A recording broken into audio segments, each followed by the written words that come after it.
Praise the Lord, hallelujah. প্রভু যীশু খ্রিস্টের নামে আরেকটি বার আপনাদের সকলকে স্বাগত জানাই আমাদের অনলাইন বাইবেল স্টাডি ক্লাসে। আশা করছি আপনারা এক্সাইটেড নতুন সপ্তাহের নতুন টপিকের জন্য। শুরু করার আগে আসুন আমাদের মহান ঈশ্বরের নামে আমরা ধন্যবাদ জানাই, কারণ তিনি আমাদেরকে এত সুন্দর একটা সুযোগ করে দিয়েছেন এবং এত সুন্দর ব্যবস্থা তিনি করে দিয়েছেন তার বাক্য জানার, তার বাক্য শেখার। কারণ তার বাক্য জানা অর্থাৎ আরও ঈশ্বরের সাথে আপনার সম্পর্ক ঘনিষ্ঠ করে তোলা। আসুন এই গানটি দিয়ে আমরা শুরু করি। Praise the Lord.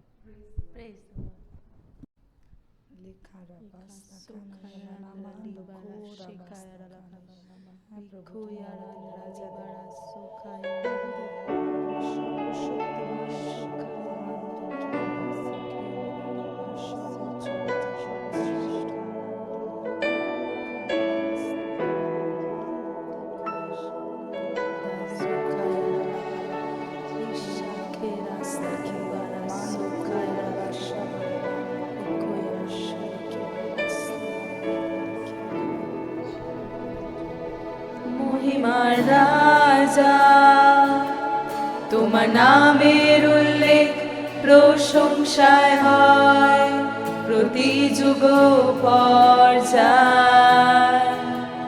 ধার্মিকতা ন্যায় বিচার তোমার সিংহাসনে ভিত্তিমূল, অনন্তকালীন রাজা। মহিমার রাজা, তোমার নামের উল্লেখ প্রশংসায় হয় প্রতি যুগ পর্যায়। ধার্মিকতা ন্যায় বিচার তোমার সিংহাসনের ভিত্তিমূল, অনন্তকালীন রাজা। রাজাদের রাজা, প্রভুদের প্রভু, উন্নত সর্বোচ্চ পবিত্র ঈশ্বর, ন্যায় বিচার কর্তা তুমি। রাজাদের রাজা, প্রভুদের প্রভু, রাজাদের রাজা, প্রভুদের প্রভু, উন্নত সর্বোচ্চ পবিত্র ঈশ্বর, ন্যায় বিচার কর্তা তুমি। রাজাদের রাজা, প্রভুদের প্রভু।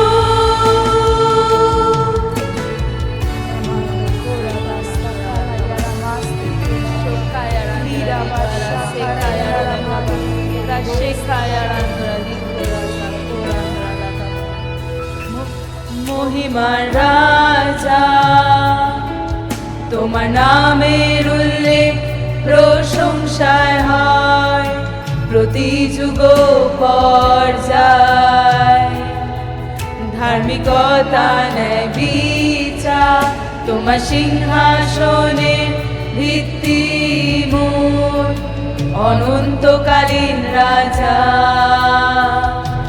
মহিমার রাজা, তোমার নামের উল্লেখ প্রশংসায় হয় প্রতি যুগ পর্যায়।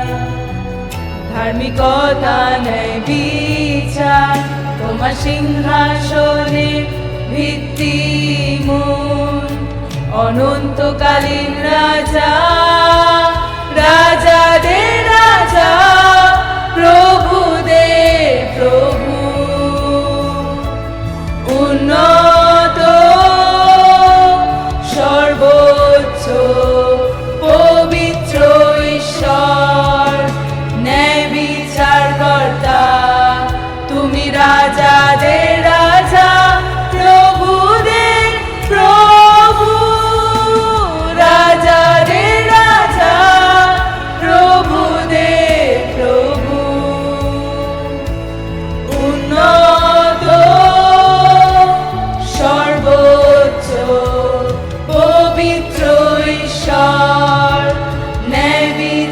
কর্তা, তুমি রাজাদের রাজা, প্রভুদের প্রভু, তুমি রাজাদের রাজা।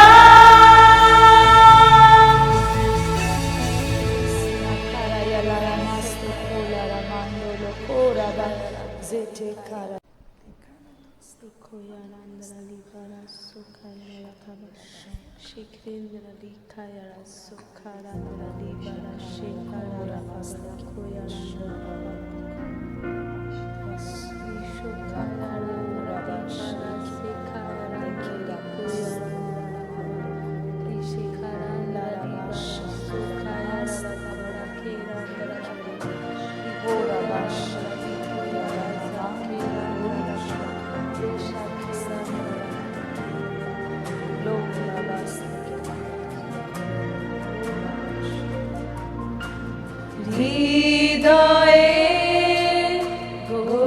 গভীরতায় গাই প্রভু, তুমি অপূর্ব, ভাষার ঊর্ধ্বে তোমার বিবরণ, সৃষ্টির মূল তোমারই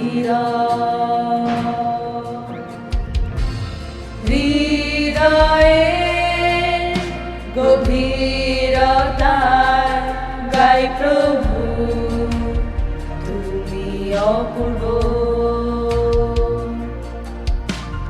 ভাষার ঊর্ধ্বে তোমার বিবরণ, সৃষ্টির মূল তোমারই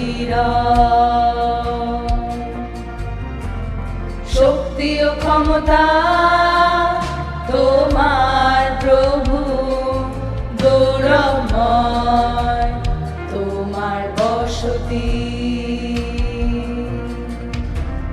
প্রভাব দয়া তোমার প্রভু, ঐশ্বর্য আসে তোমার থেকে, সর্বোচ্চ রাজা, সর্বপ্রাণীর ঈশ্বর, সৃষ্টিকর্তা তোমার গৌরব গায়, বাহিনীগণে সদা প্রভু,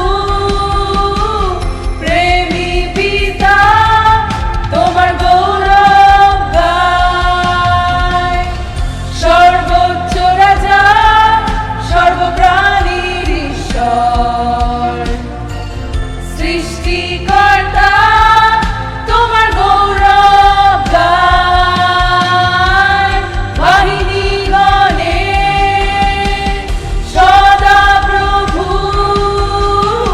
প্রেমী পিতা তোমার গৌরব গায়।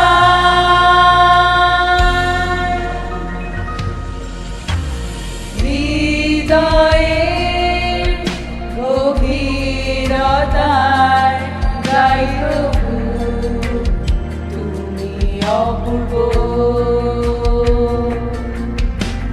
ভাষার ঊর্ধ্বে তোমার বিবরণ, সৃষ্টির মূল তোমারই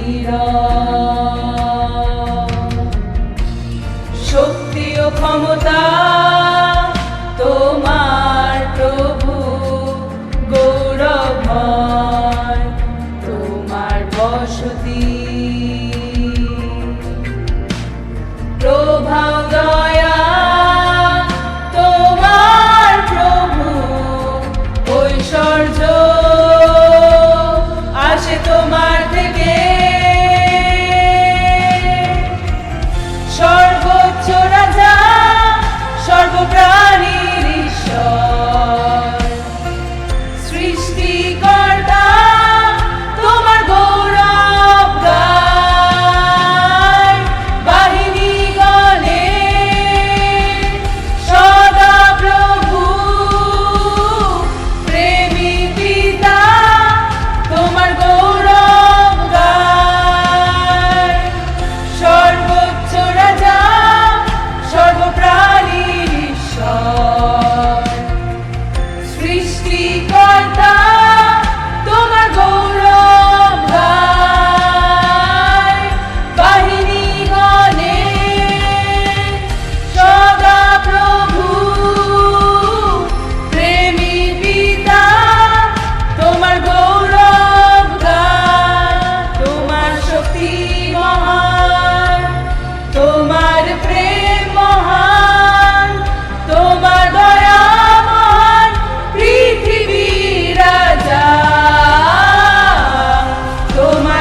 শক্তি মহান, তোমার প্রেম মহান, তোমার দয়া মহান, পৃথিবীর রাজা। তোমার শক্তি মহান, তোমার প্রেম মহান, তোমার দয়া মহান, পৃথিবীর রাজা। তোমার শক্তি মহান, তোমার প্রেম মহান, তোমার দয়া মহান, পৃথিবীর রাজা।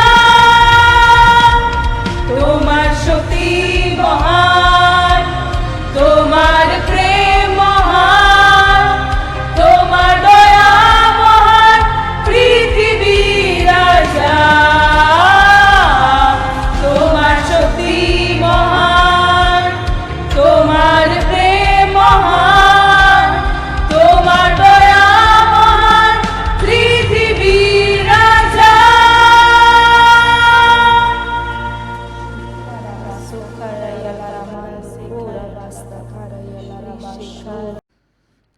প্রেজ দ্য লর্ড সকলকে। আসুন আমরা প্রেয়ার করি এ সময়। মহান ঈশ্বর, ধন্যবাদ দিই তোমার পবিত্র আত্মার জন্য, ধন্যবাদ দিই তোমার শাস্ত্রের শিক্ষার জন্য, আর ধন্যবাদ দিই যে তুমি তোমার রাজ্যে আমাদের মনোনীত করেছো, তাই জন্য ধন্যবাদ দিই। প্রার্থনা করি পবিত্র আত্মা ঈশ্বর এই সময় প্রত্যেকটা শ্রোতা যারা আগ্রহের সঙ্গে তোমার বাক্যের জন্য প্রস্তুত রয়েছে, তাদের হৃদয়কে তোমার বাক্য ও শিক্ষার দ্বারা পরিচর্যা করো, আর তারা যেন এই বাক্যের দ্বারা অনুগ্রহে আর জ্ঞানে বৃদ্ধি পায়। প্রভু যীশু খ্রিস্টের নামে আমেন। ওয়েলকাম জানাই প্রত্যেককে আজকে আমাদের এই বাইবেল স্টাডি সেশনে। আর আজকে আমরা একটা নতুন টপিক শুরু করব, এবং এই ক্ষেত্রে কিছু সিরিজ অফ টপিকস আমরা দেখব, যেটা হচ্ছে একটা অনেক বড় টপিকের আন্ডারে। সেটা হলো আমাদের ক্রিশ্চিয়ানিটিতে, আমাদের বিশ্বাসে কিছু গুরুত্বপূর্ণ ডক্ট্রিন, কিছু গুরুত্বপূর্ণ শিক্ষা আছে। যেমন আজকের যে বিষয়বস্তু বলার আগে আপনাকে কয়েকটা ভার্স পড়ে দেখাই, বা ভার্স আপনাকে দেখাই যে বাইবেল কি বলে। রোমিও তার 8 অধ্যায় তার 30 পদ, আর এই সব কটা আমি পড়ব বিসিবি থেকে এই সময়। প্রথমে রোমিও তার 8 অধ্যায় 30 পদ। আর বাইবেল এখানে বলে যে, আবার যাদের তিনি পূর্ব থেকে নির্দিষ্ট করেছিলেন, বা 29 থেকে পড়ি, 29 থেকে, রোমান চ্যাপ্টার 8 ভার্স 29। কারণ ঈশ্বর যাদের পূর্ব থেকে জানতেন, তিনি তার পুত্রের প্রতিমূর্তির সাদৃশ্য দান করবেন বলে নির্দিষ্ট করে রেখেছিলেন, যেন তিনি অনেক ভাইয়ের মধ্যে প্রথম জাত হন। আবার যাদের তিনি পূর্ব থেকে নির্দিষ্ট করেছিলেন, তাদের তিনি আহ্বানও করলেন। যাদের আহ্বান করলেন, তিনি তাদের নির্দোষ প্রতিপন্ন করলেন। আর যাদের নির্দোষ প্রতিপন্ন করলেন, তাদের মহিমান্বিত করলেন। তো এখানে একটা ওয়ার্ড দেখবেন যেটা লেখা রয়েছে পূর্ব থেকে নির্দিষ্ট করেছিলেন, বা পূর্বে নিরূপিত করেছিলেন। উইলিয়াম ক্যারি যেভাবে বলে যে পূর্বে নিরূপণ করেছিলেন, পূর্ব থেকে, আগে থেকে নিরূপিত। আমরা যাই আর একটা জায়গায়, ইফিসীয় তার 1 অধ্যায় আর 3 পদ থেকে আমি পড়ছি সাধু পৌলের কথা ইফিসীয় মণ্ডলীর জন্য।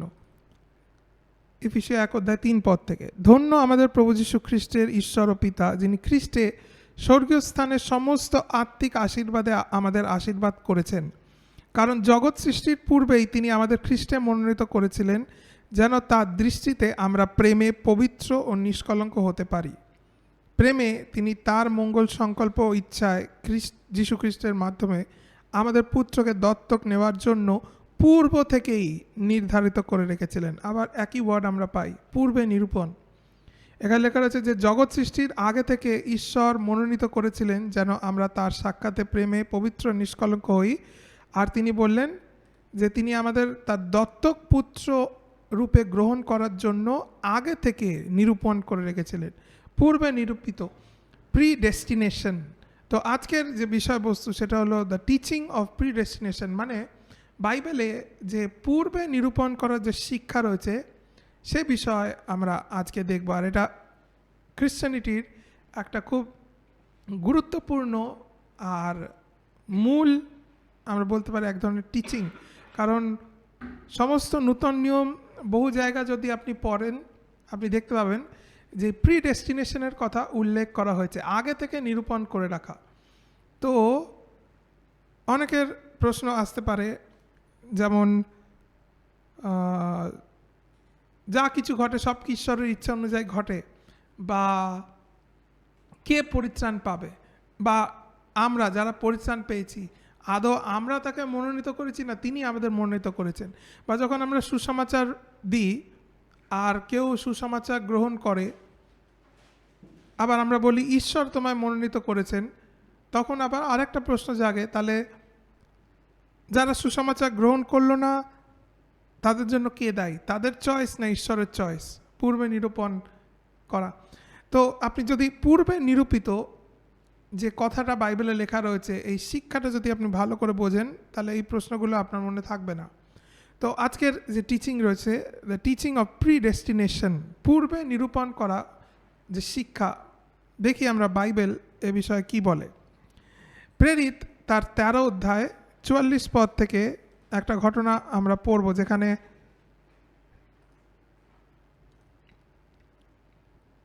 ইভাঞ্জেলিজমের এক এক্সাম্পল বা এক ঘটনা উল্লেখ করা হয়েছে। তো প্রেরিত 13 অধ্যায় 44 পদ থেকে অ্যাক্টস চ্যাপ্টার 13 ভার্স 44 আমি বিসিবি থেকে আপনাদের কাছে পড়ছি। এ সময় আপনি আপনার বাইবেল ফলো করতে পারেন। পরবর্তী বিশ্রাম দিনে নগরের প্রায় সমস্ত মানুষ প্রভুর বাক্য শোনার জন্য একত্র হলো। ইহুদিরা সেই জনসমাগম দেখে ঈর্ষায় পরিপূর্ণ হলো। তারা পৌলের বক্তব্যের বিরুদ্ধে কটূক্তি করতে লাগলো। কারণ এই সময় যে ইহুদি যারা, জেন্টাইলস যারা, তারাও যে সুসমাচার গ্রহণ করতে পারে এই নলেজটা সবার ছিল না, সবে এসেছে। তাই জন্য সাধু পৌল এই সময় যখন ইভাঞ্জেলিজমে রয়েছে আর পুরো নগরের লোকেরা একত্র হয়েছে, যারা ইহুদিরা তারা ভিড় দেখে হিংসা করা শুরু করলো যে এরাও কি আমাদের সঙ্গে চার্চে যুক্ত হবে, বা এরাও কি একই আশীর্বাদের ফল ভোগ করবে। তো তখন দেখুন পৌল আর বার্নাবাস তারা কি উত্তর দিয়েছিল তাদের 46 পদ। তখন পৌল ও বার্নাবাস সাহসের সঙ্গে উত্তর দিলেন, প্রথমে আপনাদের কাছে আমাদের ঈশ্বরের বাক্য বলতে হয়েছে। আপনারা যেহেতু তা অগ্রাহ্য করেছেন ও নিজেদের অনন্ত জীবন লাভের জন্য অযোগ্য বিবেচনা করেছেন, আমরা এখন ইহুদিদের কাছেই যাচ্ছি। মানে তিনি বললেন যে আমরা আগে ইহুদিদের কাছে ঈশ্বরের বাক্য প্রচার করেছিলাম, তারা রিজেক্ট করেছে, এই জন্য এবার দরজা খুলে গেছে জেন্টাইলসের জন্য, ইহুদিদের জন্য। 47, কারণ প্রভু আমাদের এই আদেশই দিয়েছেন, আমি তোমাকে ইহুদিদের জন্য দীপ্তি স্বরূপ করেছি। তিনি পৌলকে এই কথা উল্লেখ করেছিলেন যে I have made you a light জেন্টাইলদের মধ্যে, আমি তোমাদের ইহুদিদের জন্য দীপ্তি স্বরূপ করেছি, যেন পৃথিবীর প্রান্ত পর্যন্ত তুমি পরিত্রাণ নিয়ে যেতে পারো। খালি ইহুদিদের মধ্যে নয়, পৃথিবীর প্রান্ত পর্যন্ত। এবার এই কথা শুনে অবশ্যই যারা জেন্টাইল ছিল, ইহুদিরা ছিল, তারা আনন্দ করলো। তাই 48 পদ এবার ভালো করে লক্ষ্য করুন বাইবেল কি বলে। ইহুদিরা এ কথা শুনে আনন্দিত হলো, তারা প্রভুর বাক্যের সমাধান করলো, যারাই অনন্ত জীবনের জন্য নিরূপিত হয়েছিল তারা সকলে বিশ্বাস করলো। Praise the Lord. তো যখন সে প্রচার করলো পৌল, একটা গ্রুপ তারা বিশ্বাস করলো পৌলের সেই সুসমাচার। আর বাইবেল আমাদের বলছে কারা বিশ্বাস করলো। এখানে বলছে না যারা পৌলের কথা গ্রহণ করলো, বা এইভাবে বাইবেল আমাদের এই পিকচারটা দিচ্ছে না যে যারা পৌলের মেসেজ গ্রহণ করলো বা চুজ করলো, না, এখানে বলছে যারা অনন্ত জীবনের জন্য নিরূপিত হয়েছিল, মানে আগে থেকে প্রিডেস্টিন্ড, যারা অনন্ত জীবনের জন্য নিরূপিত হয়েছিল তারা সকলে বিশ্বাস করলো। মানে যারা আগে থেকে বাছাই করা লোক তারাই বিশ্বাস করলো আর তারা অনন্ত জীবন পেল। তো এই ব্যাপারটা কি, এই পূর্বে নিরূপণ করা বা প্রিডেস্টিনেশন এর মানে কি আমি আপনাকে বলতে চাই। ঈশ্বরের তার নিজস্ব একটা প্ল্যান, পরিকল্পনা, আর যাকে বলে, বাইবেল যাকে বলে ইচ্ছা আছে। দ্য উইল, ঈশ্বরের ইচ্ছা, উইল, ঈশ্বরের একটা উইল, তার পারফেক্ট উইল, তার সিদ্ধ ইচ্ছা বলে একটা বস্তু আছে। আর সেই ইচ্ছাটা তিনি জানেন, আর তার সামনে সেটা প্রকাশিত। এবার তিনি বিভিন্ন জনকে, এই বিভিন্ন জনের বা বিভিন্ন ব্যক্তির জন্য তার কিছু পরিকল্পনা আছে, আর এটাই হলো তার পূর্বে নিরূপণ বা প্রিডেস্টিনেশন। মানে তিনি যে কোনো ব্যক্তিকে নিয়ে কি কি করবেন বা কি সে করবে, তার জন্য তার রোড ম্যাপ, তার জীবন, সব কিছু তিনি আগে থেকে সেট করে রেখেছেন। তার মানে ঈশ্বরের নিজস্ব একটা পরিকল্পনা রয়েছে তার লোকেদের নিয়ে।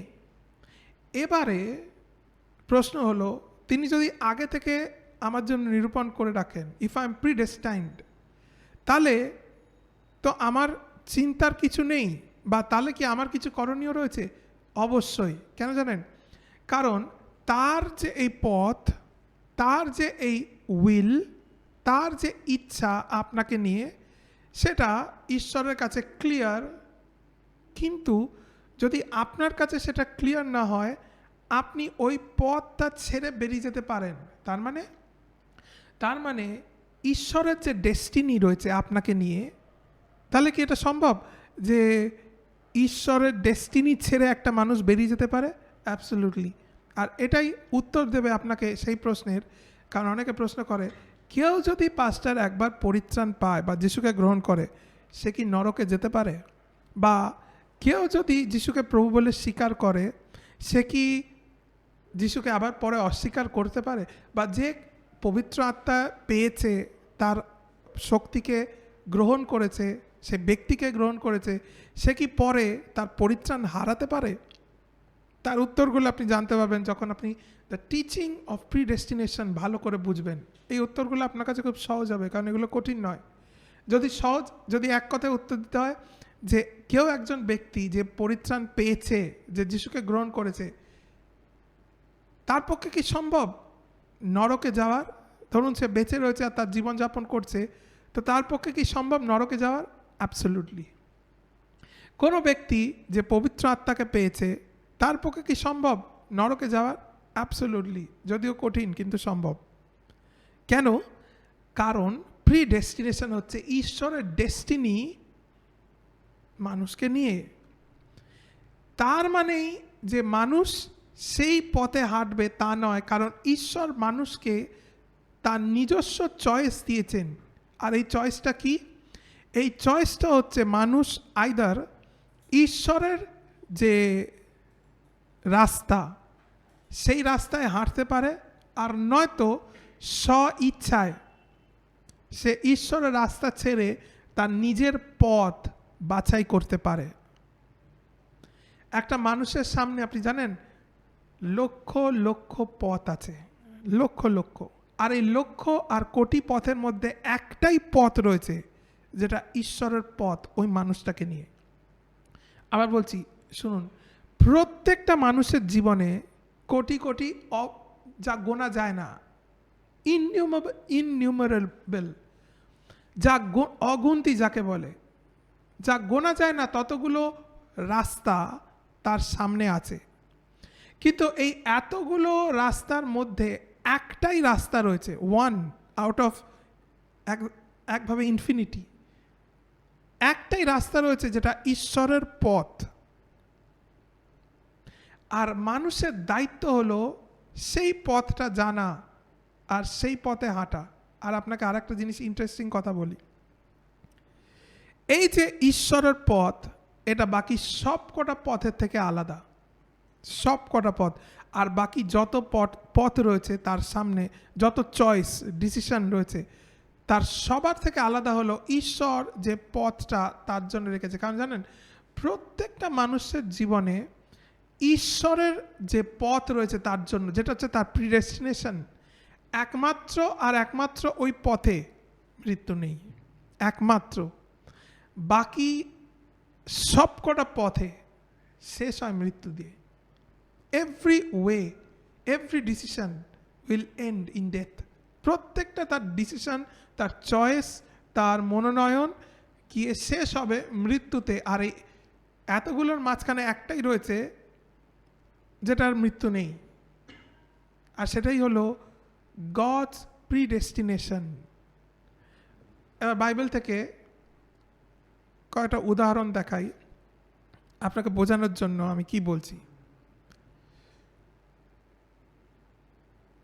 প্রথমে আমরা দেখি জোনা ভাববাদী, জোনা 1 অধ্যায়।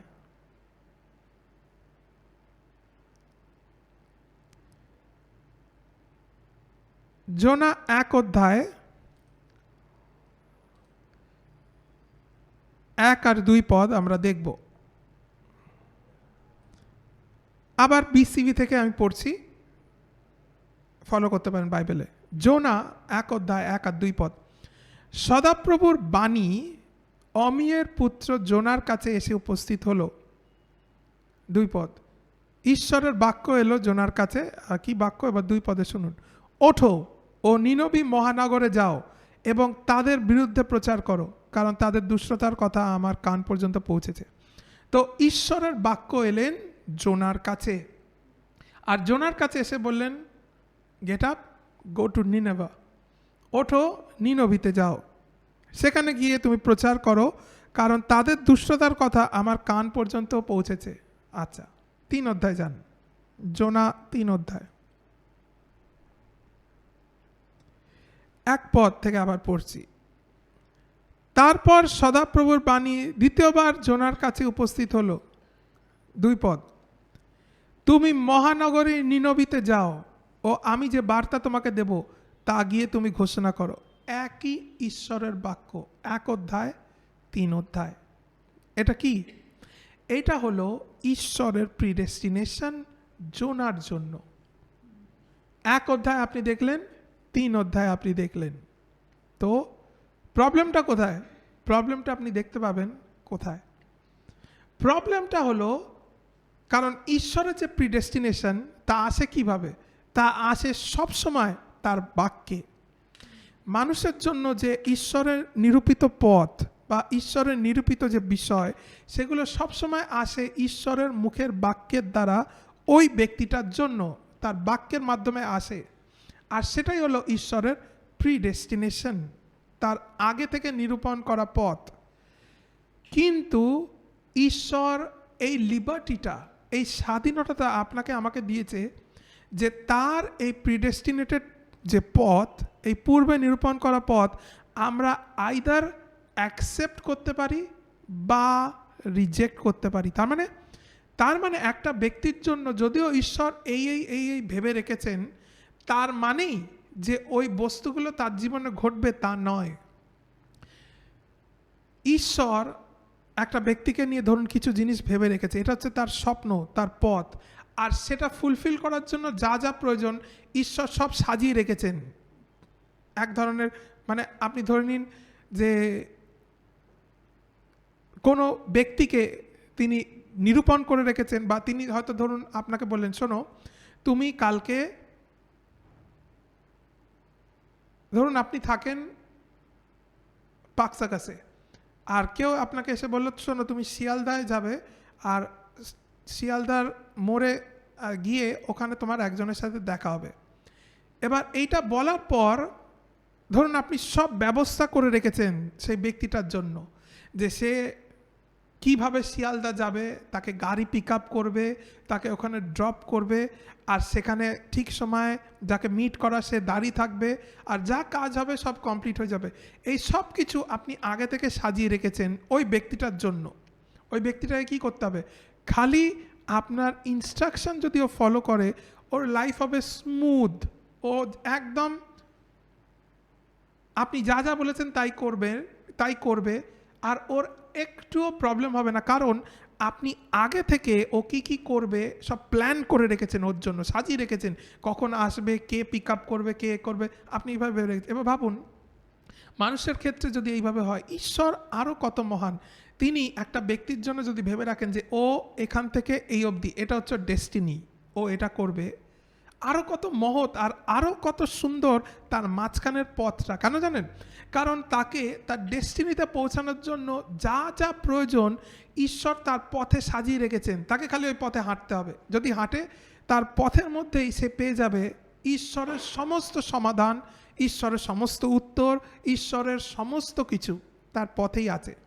কিন্তু ঈশ্বর আবার তাকে এই চয়েসটা দিয়েছেন যে যদি তুমি চাও, তুমি তোমার নিজের পথ বাছাই করতে পারো। আর তখন কি হবে? সে ধরুন আপনি তাকে বলেছেন অমুক জায়গায় যেতে, সে হয়তো অমুক জায়গায় গেল না, অন্য পথে চলে গেল। জানেন তার জীবন কি হবে? তার জীবন হবে মানেহীন, ডেস্টিনেশন ছাড়া। কেন? কারণ তার জীবনের কোনো পারপাস নেই, সে কিছু ফুলফিল করছে না, সে কারোর আন্ডারে কাজ করছে না, সে হচ্ছে যাকে বলে এক ধরনের স্বাধীন, আর তার কোনো ডেস্টিনেশন নেই, আর সে যত্রতত্র ঘুরে বেড়াবে। আর অনেক সময় অনেক খ্রিস্টানদেরও জীবন এরকম হয়, যখন তারা ঈশ্বরের পথ, ঈশ্বরের প্রিডেস্টিনেশন ছেড়ে বেরিয়ে যায়, তখন তারা কি হয়? এমন লোকেদের সঙ্গে দেখা হয় তাদের কখনো দেখা হওয়া উচিত ছিল না, এমন জায়গায় তারা যায় যেখানে তাদের কখনো যাওয়া উচিত ছিল না, এমন ঘটনা তাদের সঙ্গে ঘটে যেটা কোনোদিন তাদের সঙ্গে ঘটা উচিত ছিল না, এমন লোকেদের সঙ্গে তারা মেলামেশা করে যাদের সঙ্গে তাদের কখনো মেলামেশা করা উচিত ছিল না। এইরকম জীবন হয়ে যায় তাদের। কেন? তারা প্রিডেস্টিনেশন ছেড়ে বেরিয়ে গেছে। তো আপনি দেখলেন এই জোনার কেস স্টাডিতে ঈশ্বরের বাক্য, আচ্ছা যদি আপনি অবজার্ভ করে থাকেন, আপনি দেখলেন 1 অধ্যায় আর 3 অধ্যায় যে ঈশ্বরের ইনস্ট্রাকশন ছিল, 1 ইঞ্চি পাল্টেছে না, একই ছিল। তিনি 1 অধ্যায় বললেন ওঠো নিনবিতে যাও গিয়ে প্রচার করো, 3 অধ্যায় কি বললেন? ওঠো নিনবিতে যাও গিয়ে প্রচার করো। কেন? এটাই ছিল তার প্রিডেস্টিনেশন। কিন্তু একটা সমস্যা আছে, কোথায় জানেন? রেসপন্সে, তার প্রিডেস্টিনেশনের রেসপন্সে। কারণ দেখুন 1 অধ্যায় জোনার রেসপন্স আর 3 অধ্যায় ডিফারেন্সটা দেখুন। আবার আমি পড়ছি জোনা 1 অধ্যায় 1-2, এবার আমি 3 পদ অবধি যাব। জোনা 1 অধ্যায় 1 পদ বিসিবি। সদাপ্রভুর বাণী আমিয়র পুত্র জোনার কাছে এসে উপস্থিত হলো, ওঠো ও নিনবী মহানগরে যাও এবং তাদের বিরুদ্ধে প্রচার করো, কারণ তাদের দুষ্টতার কথা আমার কান পর্যন্ত পৌঁছেছে। কিন্তু জোনা, এবার 3 পদের রেসপন্স দেখুন। কিন্তু জোনা, কিন্তু মনে রাখবেন এই শব্দটা, কিন্তু, বাট জোনা, কিন্তু জোনা খুব ইম্পর্টেন্ট টার্ম। আর যদি আপনার বই বাইবেল ইউজ করেন, হাতের বই, আর আপনি আন্ডারলাইন করতে ভালোবাসেন, তাহলে ওই কিন্তু যে জায়গাটা রয়েছে ওটা হাইলাইট করে রাখবেন, ওটা খুব ইম্পর্টেন্ট, ওটা আমরা আবার আসবো। কিন্তু সদাপ্রভুর কাছ থেকে পালিয়ে গেলেন এবং তারশিশে পথ ধরলেন। ঈশ্বর বললেন নিনবিতে যাও, জোনা কোথায় গেল? তারশিশ। 2 অধ্যায় কি ঘটল? জোনার মৃত্যু, কারণ তাকে একটা মাছ গিলে নিয়েছিল। এবার অবশ্যই কেউ বলতে পারে কি, কিন্তু পাস্টার জোনা তো মরেনি, জোনা কি মারা গেছিল? কি মনে হয় আপনার?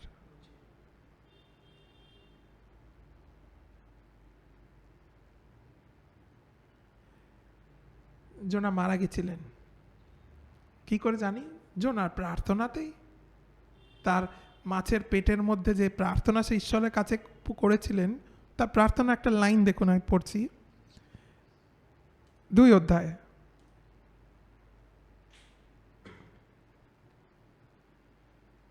5 পদ। জোনার অভিজ্ঞতা সে ঈশ্বরের কাছে প্রার্থনায় উল্লেখ করছে। 2 অধ্যায় 5 পদ। জোনা, আমার চারপাশের জলরাশি আমাকে ভীত করল, অগাধ জলরাশি আমাকে ঘিরে ধরল, সাগরের আগাছা আমার মাথায় জড়িয়ে গেল। এটা জোনার এক্সপিরিয়েন্স, যখন জোনা ডুবে গেছিল ওই সমুদ্রের মধ্যে। তারপর 6 পদ দেখুন, আমি সমুদ্রে পর্বতসমূহের তলদেশ পর্যন্ত ডুবে গেলাম, নিচের পৃথিবী চিরতরে আমাকে বন্দি করলো। কি বলছেন? জোনা ডাইড। যখন তিনি বলছেন নিচের পৃথিবী আমাকে বন্দি করলো, তারপরে দেখুন, কিন্তু হে সদাপ্রভু আমার ঈশ্বর, তুমি গভীর গর্ত থেকে আমার প্রাণকে তুলে ধরলে। আমার প্রাণ যখন আমার মধ্যে ক্ষীণ হচ্ছিল, সদাপ্রভু আমি তোমাকে স্মরণ করলাম, আর আমার প্রার্থনা তোমার কাছে উপস্থিত হলো, তোমার কাছে গেল, তোমার পবিত্র মন্দিরে উপস্থিত হলো।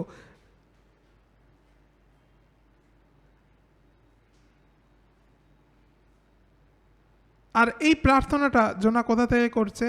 মাছের পেটে।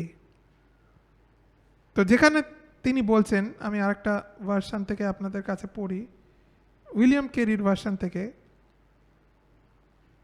7 পদ।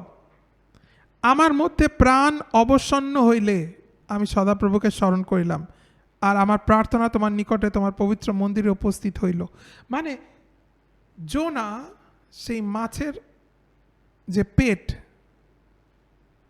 থেকে যখন সে বেরিয়েছিল, তাকে ঈশ্বর অ্যাকচুয়ালি অনুগ্রহ করে আবার প্রাণ ফিরিয়ে এনেছিলেন, কারণ হি ডাইড, কারণ সে মারা গেছিল। আর এখানে তারই উল্লেখ করছে যে 6 পদে আপনি দেখলেন যে আমি পর্বতগণের মূল পর্যন্ত নামিয়ে গেলাম। কারণ এই যে পর্বতগণের মূল, কারণ মনে রাখবেন এটা কিন্তু জোনা তখনকার কথা বলছে না, বা আরেকবার দেখুন উইলিয়াম কেরি ভার্সন থেকে 5 পদ থেকে, জলরাশি আমাকে ঘেরিল, প্রাণ পর্যন্ত উঠিল। ভালো করে মন দিয়ে শুনবেন কথাগুলো। জলদি আমাকে বেষ্টন করিল, মৃণাল আমাকে মস্তকে জড়াইল, আমি পর্বতগণের মূল পর্যন্ত নামিয়া গেলাম, আমার পশ্চাতে পৃথিবীর অর্গল সকল চিরতরে বদ্ধ হইল। তথাপি হে আমার ঈশ্বর সদাপ্রভু, তুমি আমার প্রাণকে কূপ হইতে উঠাইলে। যার হিব্রু যেখান থেকে নেওয়া হয়েছে জানেন? ওই কূপ কথাটা শিওল, আর শিওল মানে হচ্ছে হেল। কূপ হইতে উঠাইলে, ফ্রম হেল, শিওল। তার মানে সে শিওলে পৌঁছে গেছিল। কিভাবে? সে মারা গিয়ে, অবশ্যই। তো সে মারা গেল কেন? তার উত্তর হলো 1 অধ্যায় 3 পদ। সে গেছিল তারশিসে, আর ঈশ্বর বলেছিলেন নিনভিতে, আর সে গেছিল উল্টো দিকে, আর এটাই ছিল তার মৃত্যুর কারণ। এবার 3 অধ্যায় আসুন, আবার বিসিবি থেকে আমরা দেখি 1, 2, আবার 3 পদ অবধি। তারপর সদাপ্রভুর বাণী দ্বিতীয়বার জোনার কাছে উপস্থিত হলো, তুমি মহানগরী নিনভিতে যাও, ও আমি যে বার্তা তোমাকে দেব তা গিয়ে তুমি ঘোষণা করো। জোনা সদাপ্রভুর কথার বাধ্য হয়ে নিনভিতে গেলেন। 3 পদ। 1-এর 3 পদে জোনা গেলেন তারশিস, 3-এর 3 পদে জোনা এলেন নিনভিতে। এবারে আমি আপনাকে বোঝাতে চাই যে জোনা কি করে ঈশ্বরের প্রিডেস্টিনেশনে হাঁটতে শিখলো। সে মাঝখানে মারা গেছিল, আর আপনি জানেন যিশু নিজেকে জোনার সঙ্গে তুলনা করেছিলেন এক বিশেষ কারণে। এটা আমাদের বোঝায় যে প্রথমত, খুব সিগনিফিক্যান্ট, এটা শুনবেন মন দিয়ে, কোনো ব্যক্তি ঈশ্বরের প্রিডেস্টিনেশনে নূতন জন্ম ছাড়া প্রবেশ করতেই পারে না। দিজ আর সিম্বলস, সাইন্স, এগুলো হচ্ছে চিহ্ন। জোনা কখন তার প্রিডেস্টিনেশনে প্রবেশ করলো? মাঝখানে মৃত্যুর পর, যখন তাকে মাছ গিলে নিল, আর কতদিন রেখেছিল? 3 দিন 3 রাত। আর তারপরে তার যখন পুনর্জন্ম হলো, সে ঈশ্বরের প্রিডেস্টিনেশনে হাঁটলো। ঠিক তেমনই পৃথিবীর মানুষকে যদি ঈশ্বরের নিরূপিত পথে আসতে হয়, প্রথম তাদের এই পথে শুরু করতে হবে নূতন জন্মের দ্বারা। তাই জন্য যিশু বলেছেন, নূতন জন্ম ছাড়া কেউ ঈশ্বরের রাজ্যে প্রবেশ করতে পারে না, ঈশ্বরের রাজ্যে ঢুকতে পারে না, এন্টার করতে পারে না। মানে কি? তার প্রিডেস্টিনেশনে প্রবেশ করতে পারে না নূতন জন্ম ছাড়া। এবার আপনারা সবাই নূতন জন্ম পেয়েছেন, তো তাই জন্য এই যে প্রিডেস্টিনেশন, সেটা আপনার জন্য ঈশ্বরের তৈরি করা আছে। তো আপনি কি করে হাঁটবেন? আপনি কি করে হাঁটবেন? আর গ্যারেন্টিড কি আপনি হাঁটবেন? সেটা সম্পূর্ণ আপনার ওপর, যে আপনি হাঁটবেন কি না হাঁটবেন, সেটা আপনার ওপর। কিন্তু আপনাকে আরেকটা উদাহরণ দেখাই। আপনি জানেন যখন যিশু আসবেন, দ্বিতীয় আগমন তার হবে, আর 1000 বছর তিনি শান্তির রাজত্ব করবেন, ইসরায়েলের রাজা কে হবে? King David. বাইবেল আমাদের বলে যে রাজা দাউদ হবে। আচ্ছা, রাজা দাউদ যে ইসরায়েলের রাজা হবে আর তার রাজত্ব যে অনন্তকাল চলবে, এটা কে ডিসাইড করেছে? যে কিং ডেভিড সে চিরকাল তার এম্পায়ার তার থাকবে, তার রাজত্ব সবসময় থাকবে? অবশ্যই ঈশ্বর। কিন্তু আপনি কি জানেন তার ফার্স্ট চয়েস রাজা দাউদ ছিল না, আর তার সিদ্ধ ইচ্ছায়, তার পারফেক্ট উইলে অন্য একজন রাজা ছিল যাকে ঈশ্বর বাছাই করে রেখেছিলেন, যে কিনা অনন্তকাল ধরে ইসরায়েলের রাজত্ব করবে, আর সেটা কিং ডেভিড নয়। ঈশ্বর একজন ব্যক্তির জন্য প্রিডেস্টিনেশন রেখেছিলেন, একটা ব্যক্তির জন্য, আর তার ইচ্ছা অনুযায়ী এটাই ছিল যে এ আমার দেশকে চালাবে অনন্তকাল। মানে যখন যিশু দ্বিতীয় আগমন হবে আর ওই 1000 বছর রাজত্ব হবে, ঈশ্বরের মনোনয়নে একজন ব্যক্তি ছিল যে কিনা ইসরায়েলের রাজা হওয়ার কথা ছিল। আর আপনি অবাক হবেন শুনে, সে রাজা দাউদ নয়। তবে সে কে? সে হচ্ছে রাজা শাউল। তো সে প্রিডেস্টিনেশন হারালো কি করে? আপনাকে দেখাই, খুব ইন্টারেস্টিং ঘটনা। প্রথম শমূয়েল 12 অধ্যায় যাও।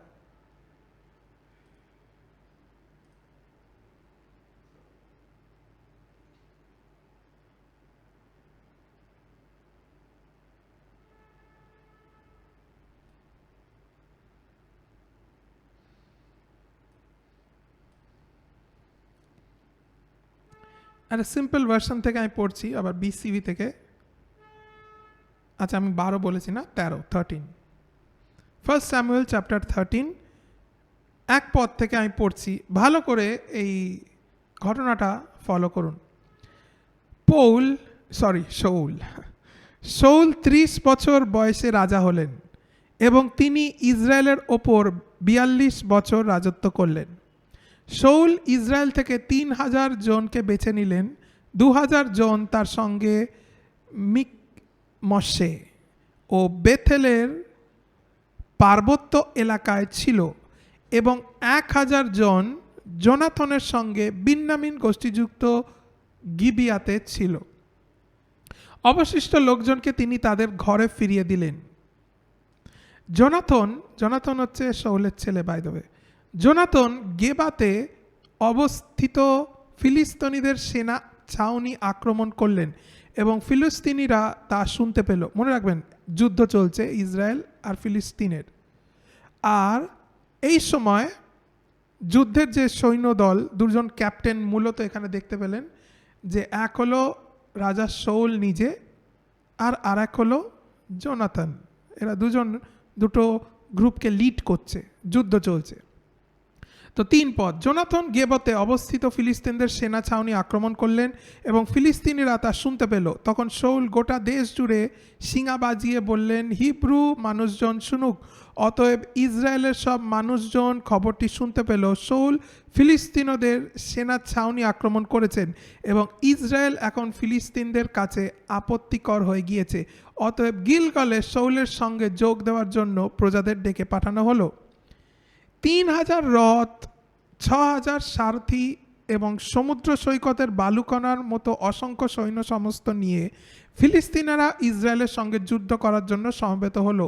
তারা বেত আবনের পূর্ব দিকে অবস্থিত মিকমশে গিয়ে শিবির স্থাপন করলো। যেই জোনাথন আক্রমণ করেছিল তাদের একটা ক্যাম্প, তারা অত্যন্ত রেগে গেছিল, তাই জন্য তারা রিইনফোর্সমেন্ট নিয়েছিল ফিলিস্তিন, আর অগুন্তি সৈন্য, আপনি দেখলেন অসংখ্য সৈন্য নিয়ে তারা যুদ্ধের জন্য রেডি হচ্ছে ইসরায়েলের বিরুদ্ধে। খুব ডেলিকেট একটা সিচুয়েশন আর খুব গম্ভীর একটা সিচুয়েশন এই সময়। তো দেখুন তারপরে 6 পদ, ইসরায়েলিরা যখন দেখলো যে তাদের অবস্থা খুব শোচনীয় ও তাদের সৈন্যদল চাপে পড়ে গিয়েছে, তখন তারা গুহায় ও ঝোপঝাড়ে শিলাস্তূপের খোঁজে এবং খাদে ও জলধারে গিয়ে লুকিয়ে পড়ল। হিব্রুদের মধ্যে কয়েকজন এমনকি জর্দন নদী পেরিয়ে গাদ ও গিলিয়াদ দেশেও চলে গেল। শাউল গিলগলে থেকে গেলেন এবং তার সঙ্গে থাকা সব সৈন্য সমস্ত ভয় কাঁপছিল। সমুয়েলের নির্দিষ্ট করে দেওয়ার সময়ানুসারে তিনি 7 দিন অপেক্ষা করলেন, কিন্তু সমুয়েল গিলগলে আসেননি। খুব ইন্টারেস্টিং। মনে রাখবেন, ইসরায়েলে যখন যুদ্ধ হতো আর যখনই তারা শোচনীয় অবস্থায় পড়তো, তারা একটা জিনিসে খুব ভরসা করতো, সেটা হলো তাদের ঈশ্বর তাদের রক্ষা করবেন। আর তাই জন্য তারা যেটা করতেন সেটা হলো স্যাক্রিফাইস ছিল তাদের উপায়, নৈবেদ্য স্থাপনা করা।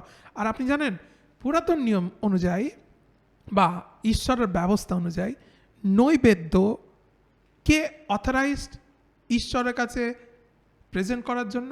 যে কোনো ব্যক্তি স্যাক্রিফাইস নিয়ে এসে বলতে পারে না আমি ঈশ্বরকে এটা উৎসর্গ করতে চাই না।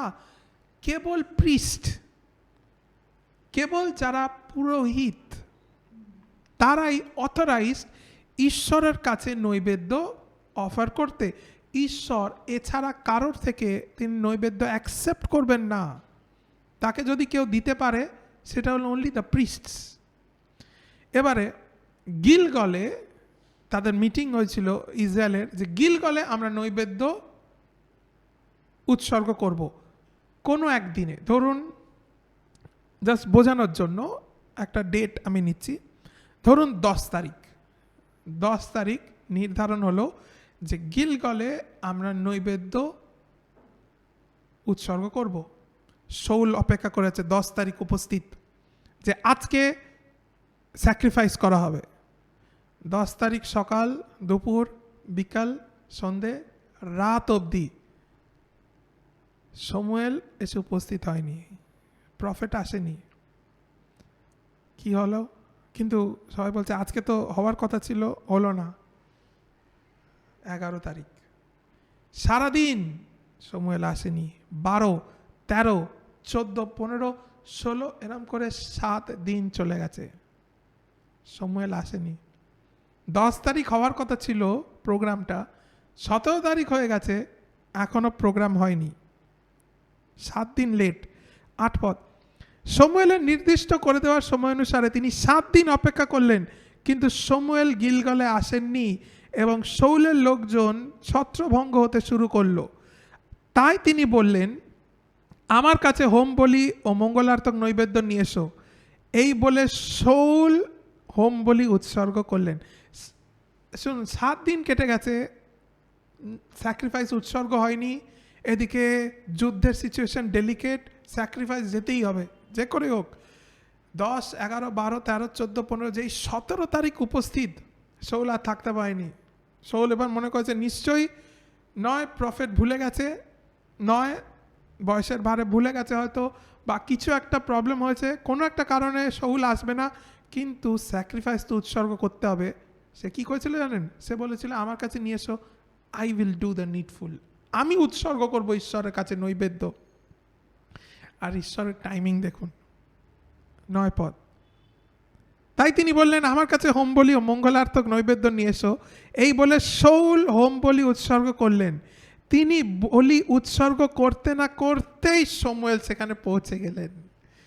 জাস্ট সে যেই দিন মনোনীত করেছিল যে আমি উৎসর্গ করব, তার উৎসর্গ করা শেষ, একদম বাইরে দাঁড়িয়ে দেখছে সমুয়েল হাজির, প্রেজেন্ট।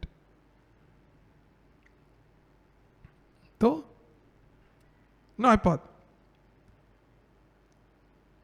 তাই তিনি বললেন আমার কাছে হোম বলি ও মঙ্গলার্থক নৈবেদ্য নিয়ে এসো। এই বলে শাউল হোম বলি উৎসর্গ করলেন।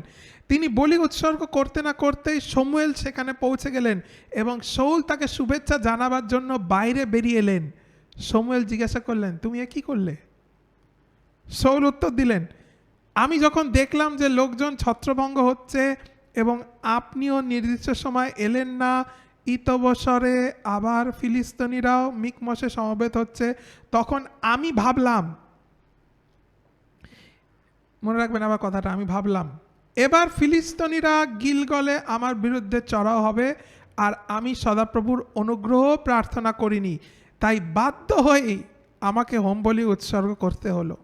ঈশ্বরের দাস বলে রেখেছিলেন অমুক দিনে মিটিং হবে, আর তার লোকেরা অপেক্ষা করছে মিটিংয়ে, ঈশ্বরের দাস আসেনি, লেট। আরে 1 ঘন্টা 2 ঘন্টা লেট নয়, 7 দিন লেট। কি হবে? তার মানে ঈশ্বরের দাস আসবে না, চলো আমরাই নিজেরা মিটিং করে নিই, আমরাই যা করার করে নিই। করে কমপ্লিট হয়ে গেল, জাস্ট কমপ্লিট হয়ে গেল, পিছনে ঈশ্বরের দাস দাঁড়িয়ে। কি করলে এটা? আপনি এত লেট করলেন, আপনি এত দেরি করলেন, তাই আমি এটা করে নিয়েছি।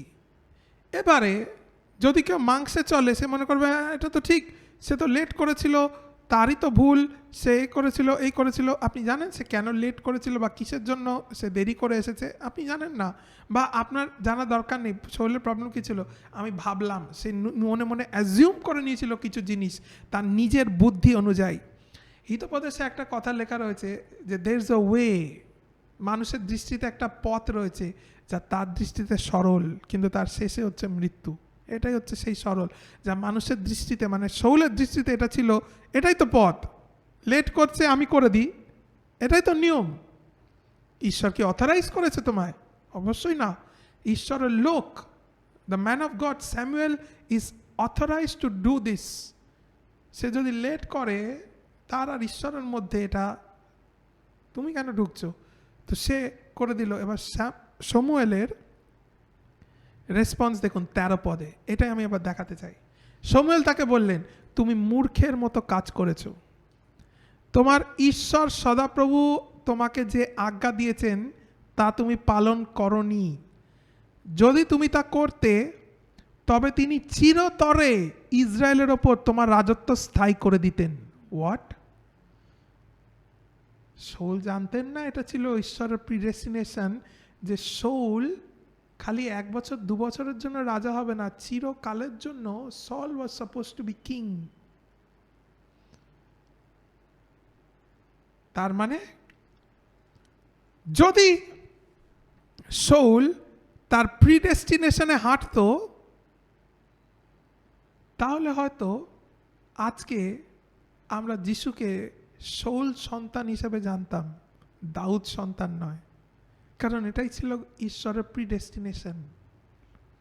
কারণ দেখুন আরেকবার, যে তুমি বোকার মতো কাজ করলে, মূর্খের মতো কাজ করলে, তোমার ঈশ্বর সদাপ্রভু তোমাকে যে আজ্ঞা দিয়েছিলেন তা তুমি পালন করনি। যদি তুমি করতে, তবে তিনি চিরতরে ইসরায়েলের ওপর তোমার রাজত্ব স্থায়ী করে দিতেন। কিন্তু এখন তোমার রাজত্ব আর স্থায়ী হবে না। সদাপ্রভু তার মনের মতো এক মানুষ খুঁজে নিয়েছেন।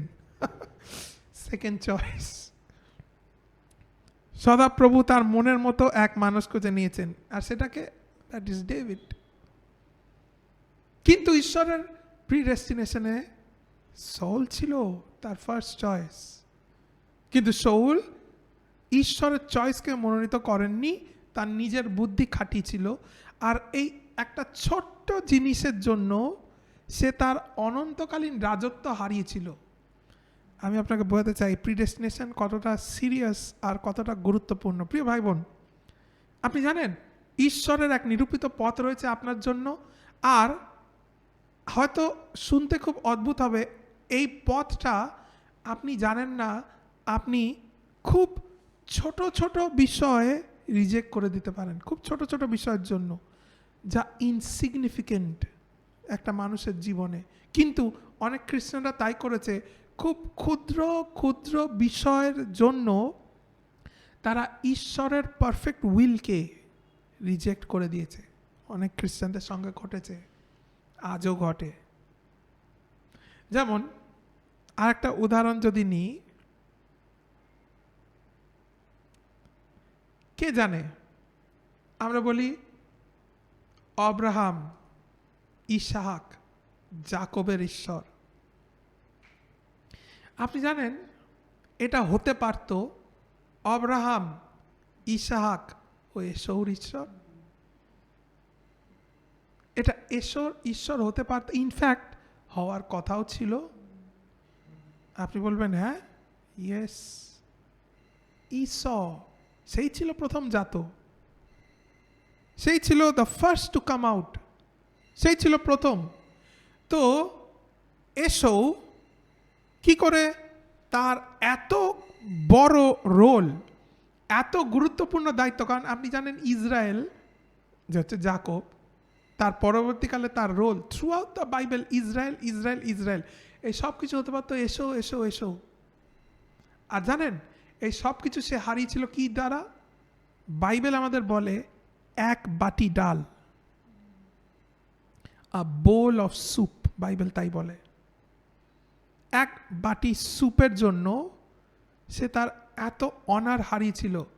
তাই জন্য আমি আপনাদের বলছি এই প্রিডেস্টিনেশন হারানো খুব সহজ। কিভাবে হারায়?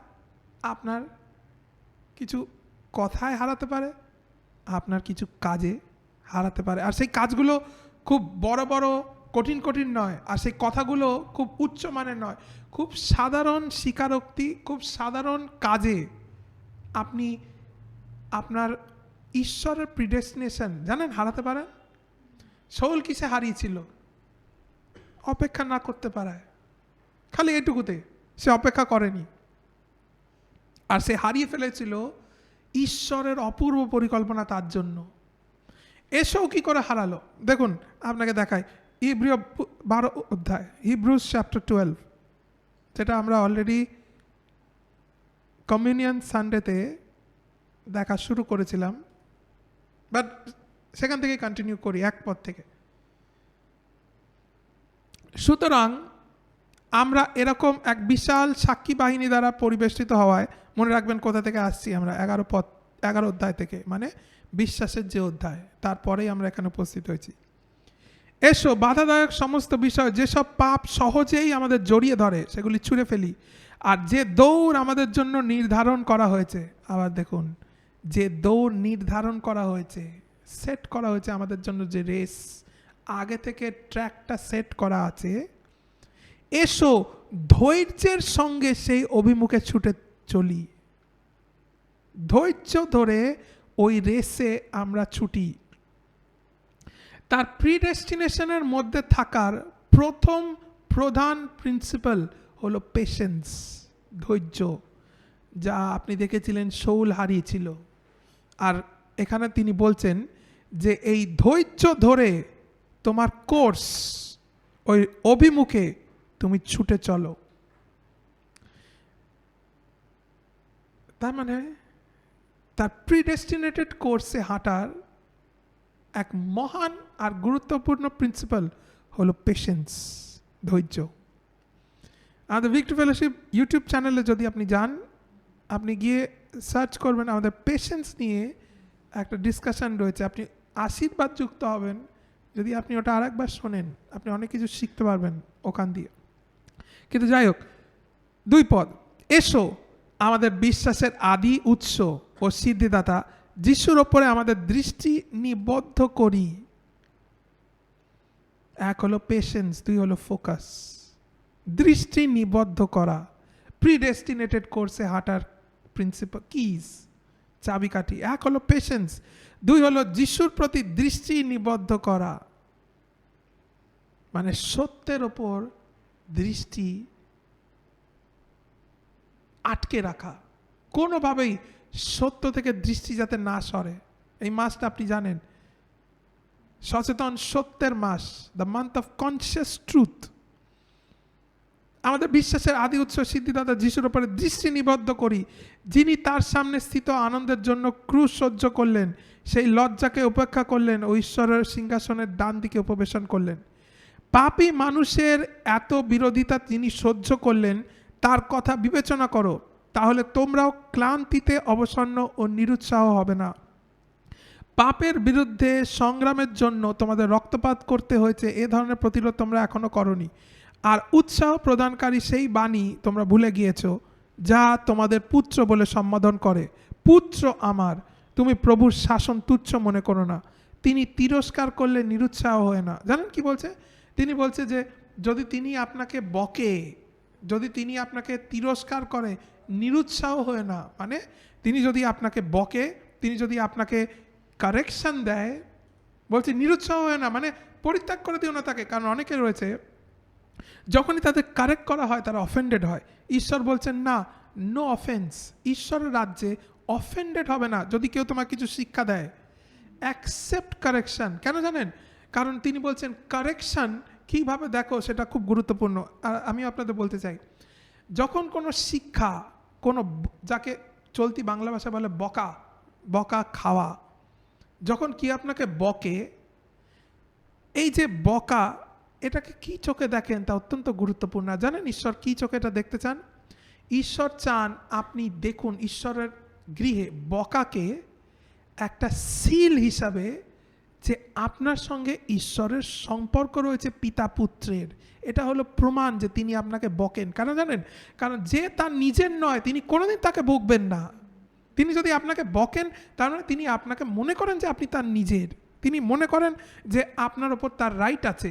দেখুন এক্স্যাক্টলি তাই বলছে 6 পদে, কারণ প্রভু যাদের প্রেম করেন তাদের শাসনও করেন, যাকে পুত্ররূপে গ্রহণ করেন তাকে শান্তি প্রদানও করেন। কুষ্ঠ দুর্দশাকে শাসন বলে সহ্য করো, কষ্ট দুর্দশাকে শাসন বলে সহ্য করো। ঈশ্বর তোমাদের সঙ্গে সন্তানের মতো আচরণ করেন। কারণ এমন পুত্র কেউ আছে যাকে পিতা শাসন করে না? যদি তোমাদের শাসন করা না হয় আর প্রত্যেক ব্যক্তিকেই শাসনের মধ্যে দিয়ে যেতে হয়, তাহলে তোমরা অবৈধ সন্তান, প্রকৃত পুত্রকন্যা নও। ঈশ্বর বলছেন যে যদি আমি তোমাকে শাসন করতে না পারি, তোমার সাথে আমার কোনো সম্পর্ক নেই, তুমি তাহলে অবৈধ সন্তান না। 9 পদ, এছাড়া পৃথিবীতে আমাদের প্রত্যেকেরই বাবা আছেন যারা আমাদের শাসন করেছেন এবং সেজন্য আমরা তাদের শ্রদ্ধাও করি। তাহলে যিনি আমাদের আত্মা সকলের পিতা, তার কাছে আমরা কত না আত্মসমর্পণ করব ও বেঁচে থাকব। এবার কেউ মনে করতে পারেন, পাস্টার ঈশ্বর আমাদের কিভাবে শাসন করেন? অবশ্যই ঈশ্বর আপনাকে অন্যভাবে বাকি যা কিছু করেন সেইভাবেই।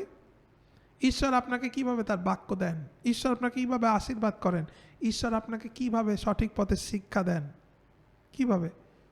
তার মনোনীত লোকেদের দ্বারা। তো ঈশ্বর আপনাকে শাসন করবেন কি করে? সেম ভাবে তিনি শাসন করবেন। মানে এই নয় আপনি রাত্রিবেলায় আপনার মাথার উপর দিয়ে আপনি একটা আওয়াজ শুনবেন যে ঈশ্বর আপনাকে বলছে যে তুমি এটা ঠিক করনি। না, তিনি যদি আপনাকে শাসন করেন তা আপনার পাস্টারের গলার মধ্যে দিয়ে আসবে, বা তিনি আপনাকে যদি শাসন করেন আপনার সেল লিডারের গলার দ্বারাই আসবে আপনার কাছে।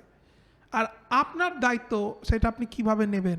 এক হতে পারে আপনি অফেন্ডেড হয়ে যেতে পারেন, আপনি বলতে পারেন যে ওরা অত কি সাহস, ওরা সেল লিডার, সে আমাকে এত বড় কথা শোনাচ্ছে। তাহলে আপনি ঈশ্বরকে চেনেন না আর আপনি হলেন মূর্খ। কেন জানেন? কারণ বাইবেলে বলে মূর্খ শাসন গ্রহণ করে না।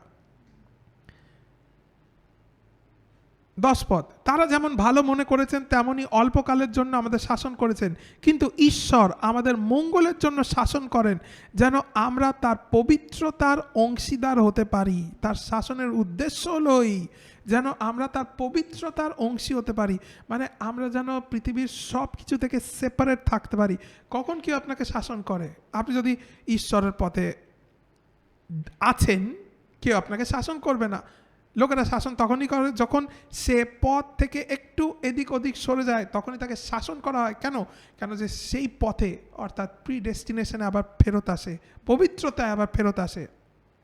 কোনো শাসনই তাৎক্ষণিক আনন্দদায়ক মনে হয় না, বরং যন্ত্রণাদায়ক মনে হয়। যাই হোক, পরবর্তীকালে যারা এর মধ্যে দিয়ে শিক্ষা লাভ করেছে তা তাদের জন্য ধার্মিকতার ও শান্তির ফসল উৎপন্ন করে। অতএব তোমরা তোমাদের অশক্ত বাহু ও দুর্বল হাঁটু সবল করো, তোমাদের চলার পথ সরল করো, যেন খোঁড়া ব্যক্তি পঙ্গু না হয় বরং সুস্থ হতে পারে। সকলের সঙ্গে শান্তিতে বসবাস করতে ও পবিত্র হওয়ার জন্য সর্বাত্মক চেষ্টা করো। আমরা দেখছি কি প্রিন্সিপালস প্রিডেস্টিনেশনে হাঁটার জন্য। 1, আপনি দেখলেন ধৈর্য। 2, আপনি দেখলেন ফোকাস, যিশুর প্রতি দৃষ্টি রাখা।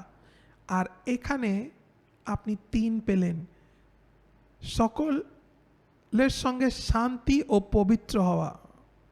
মানে সকলের সঙ্গে শান্তিতে থাকা আর নিজেকে পবিত্র করা, মানে সেপারেট করা, সকলের থেকে সেপারেট রাখা। এটা একটা বড় বিষয় প্রি ডেস্টিনেশনে হাঁটার। যদি আপনি ঈশ্বরের পথে হাঁটতে চান, আপনাকে বাকি সব কটা পথে রিজেক্ট করতে হবে। তার মানে কি জানেন, বাকি সব কিছু থেকে আপনাকে আলাদা করতে হবে। অনেক সময় এর কারণে আপনি হবেন পৃথিবীতে less popular, less attractive, less cool. অল্প লাইক আসবে আপনার ফটোয়, আশা করি আপনি বুঝতে পারছেন। অল্প লোকেরা কমেন্ট করবে আপনাকে, অল্প জাগতিক লোকেরা আপনার সঙ্গে মিশতে চাইবে। কিন্তু এটা হলো একটা প্রাইস প্রি ডেস্টিনেশনে হাঁটার, কারণ সবাই এই পথে হাঁটে না।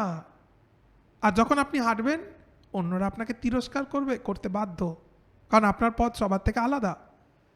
তো মনে রাখবেন, সকলের সঙ্গে শান্তি, কিন্তু ও পবিত্র হওয়ার জন্য সর্বাত্মক চেষ্টা করা। পবিত্রতা ব্যতি রেখে কেউ প্রভুর দর্শন পাবে না, মনে রাখবেন। উইদাউট সেপারেশন, পবিত্রতা মানে সেপারেশন।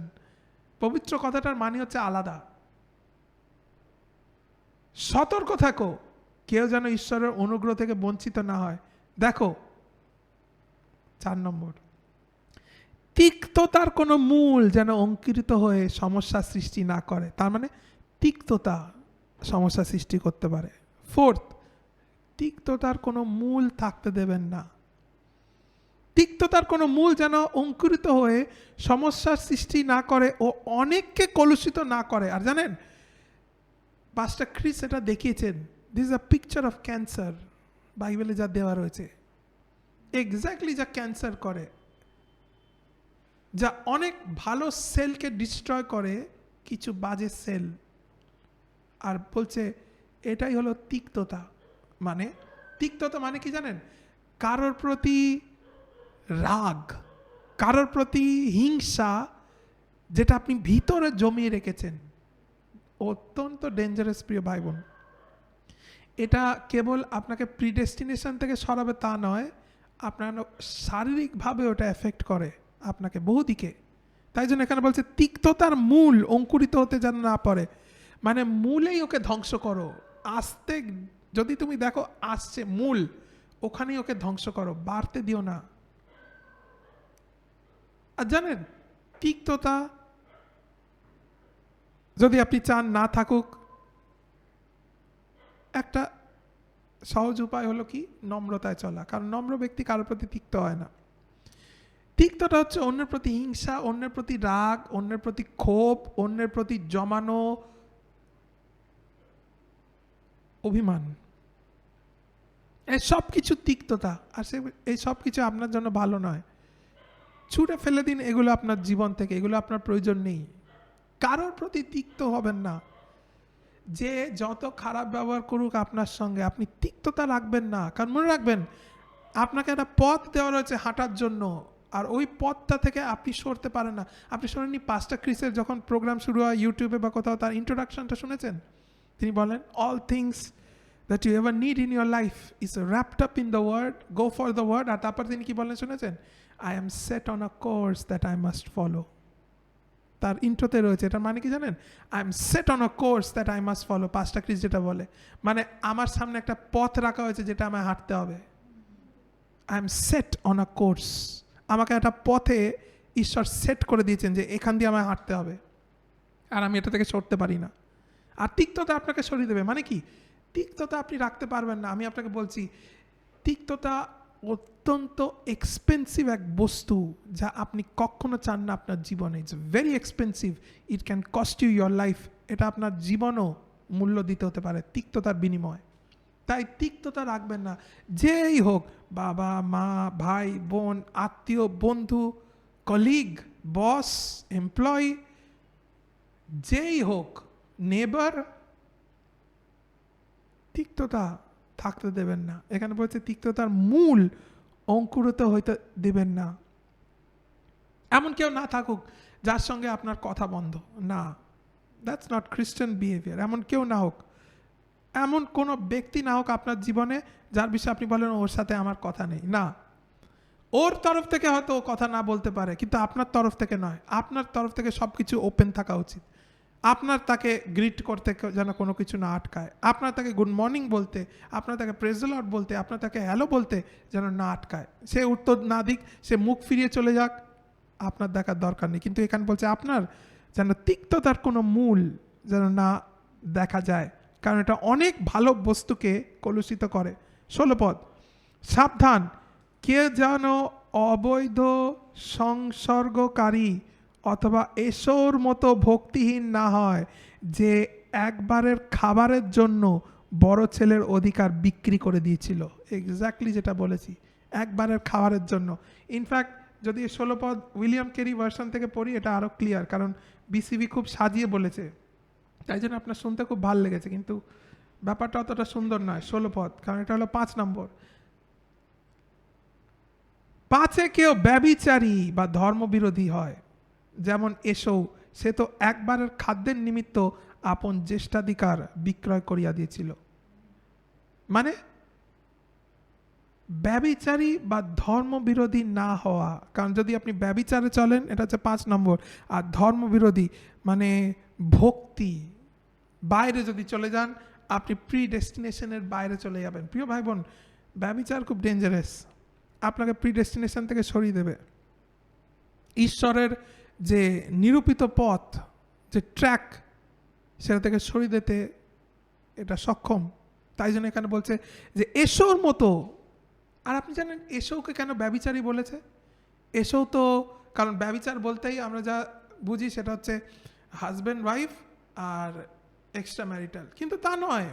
এখানে বলছে এসো একবারের ডালের জন্য, মানে এখানে যেটা বলছে সেটা হচ্ছে বডি রুলড। ব্যভিচার বলতে বডি সেন্স রুলড, মানে সে নিজের খিদে মেটাতে বেশি আগ্রহী ছিল ঈশ্বরের বাক্যের থেকেও, নিজের খিদে। আর সেটাই হলো ব্যভিচার, নিজের খিদে মেটানো, নিজের লোভ, আমার চাই, ভুলে গিয়ে ঈশ্বর কি চায়। আমার তো ভাল লাগছে, আমি তো এনজয় করছি, আর কে কি করে তাতে কিছু এসে যায় না, আমি এনজয় করছি না। কিন্তু ঈশ্বরের বক্তব্য কি? What is gods point of view? কারণ যদি আপনি ঈশ্বরের বক্তব্য না ভাবেন বা না রাখেন, খুব স্বাভাবিক আপনি তার পথ থেকে স্ট্রে করেছেন। তো এই 5টা জিনিস মনে রাখবেন। আপনাকে প্রি ডেস্টিনেশন থেকে এই 5টা জিনিস, যে কি ভার্স এখানে দেখালাম আমি, যদি আপনি এই 5টা জিনিস মনে রাখেন, ঈশ্বরের প্রি ডেস্টিনেশন থেকে আপনি কোনদিন শুনবেন না। যেমন 1 হলো দেখলেন ধৈর্য, পেশেন্স। 2 হলো আপনি দেখলেন ফোকাস, যিশুর প্রতি দৃষ্টি রাখা। 3rd,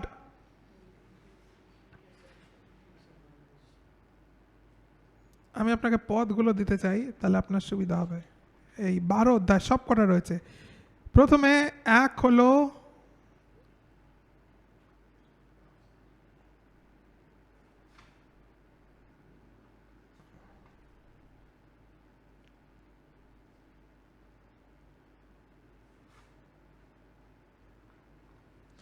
এক পদ, ধৈর্যপূর্বক আমাদের সম্মুখস্থ ধাবন ক্ষেত্রে দৌড়াই। 2 নম্বর হলো 2 পদে, বিশ্বাসের আদিকর্তা ও সিদ্ধিকর্তা যিশুর প্রতি দৃষ্টি রাখি। এটা হলো 2 পদ।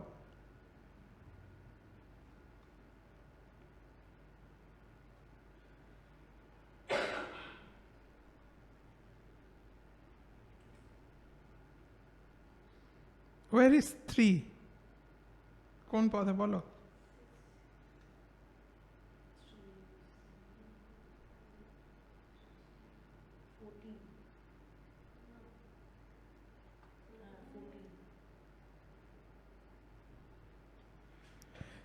রাইট, 14 পদ।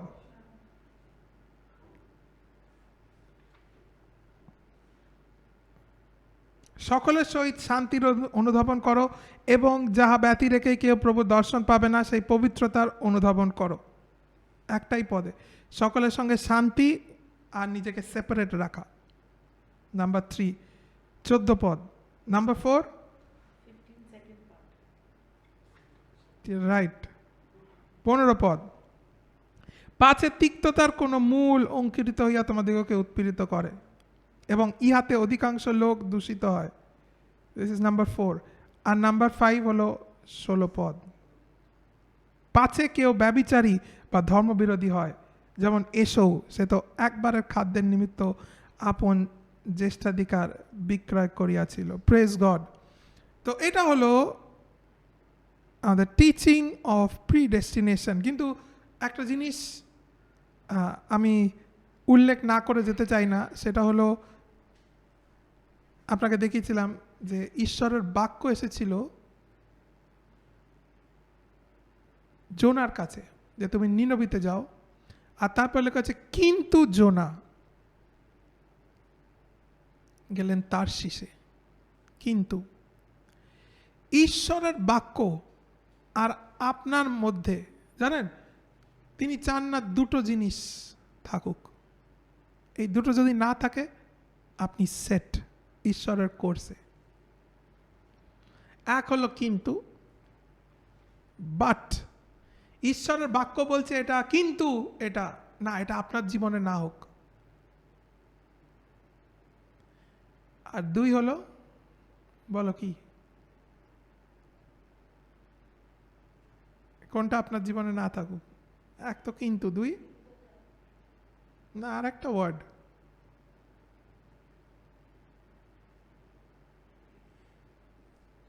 But and if. যদি আপনার জীবনে এই দুটো না থাকুক ঈশ্বরের বাক্যে, এক হলো কিন্তু, 2 হলো যদি। মানে ঈশ্বরের বাক্য কখনো বলবেন না ঈশ্বরের বাক্য বলেছে এই কিন্তু আমি দেখছি এই, বা ঈশ্বরের বাক্য বলেছে এই কিন্তু আমি এটা করব না, ঈশ্বরের বাক্য বলেছে এটা কিন্তু না। ঈশ্বরের বাক্য বলেছে আমার জীবনে কোনো কিন্তু নেই। 2 যদি ঈশ্বরের বাক্য এটা বলেছে, কিন্তু যদি এটা হয়, ঈশ্বরের বাক্য বলেছে এটা করতে, যদি এটা করি, যদি এটা না হয়, যদি না, যদি আর কিন্তু ঈশ্বরের বাক্যের সঙ্গে আপনি যুক্ত করতে পারেন না। মনে রাখবেন, নো ইফস, নো বাটস। কোনো যদি নেই ঈশ্বরের বাক্যে, আর কোনো কিন্তু নেই। আর এই দুটোকে যুক্ত করে জানেন শয়তান। আপনার মনে থাকবে যখন যিশুর বাপ্তিস্ম হচ্ছে, ইনি আমার প্রিয় পুত্র, ইহাতে আমি প্রীত, শয়তান এসে বলে যদি তুমি ঈশ্বরের পুত্র হও, ইফ, যদি তুমি ঈশ্বরের পুত্র হও। এগুলো হচ্ছে শয়তান যুক্ত করে। যেমন যিশু বললেন লেখা আছে, তুমি ঈশ্বরের পরীক্ষা করিও না। তারপর শয়তান প্রথমে শয়তান এসে পরীক্ষা করলো আর বলল তুমি যদি ঈশ্বরের পুত্র হও তাহলে পাথরগুলোকে বলো রুটি হয়ে যেতে। যিশু বললেন লেখা আছে মনুষ্য কেবল রুটিতে বাঁচে না। তারপরে কি নিয়ে এসেছিল শয়তান?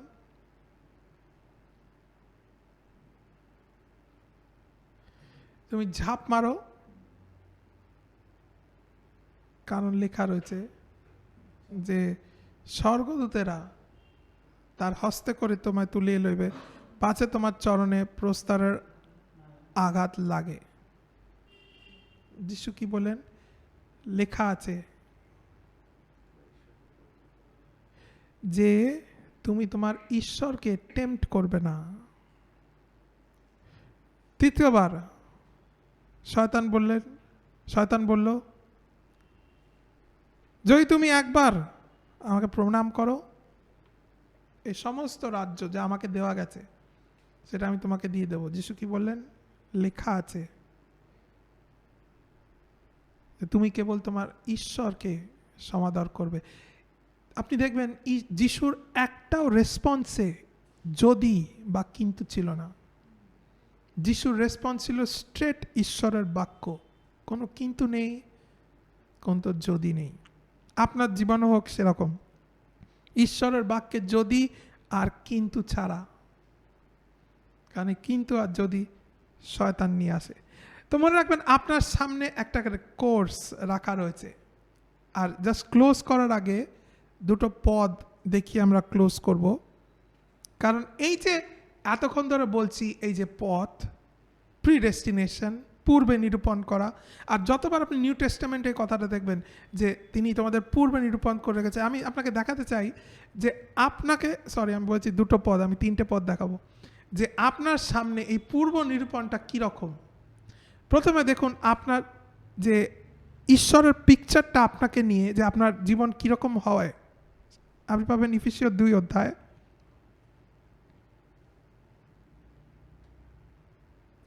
আর বিসিবি থেকেই আমি পড়তে চাই, ইফিসীয় 2 অধ্যায়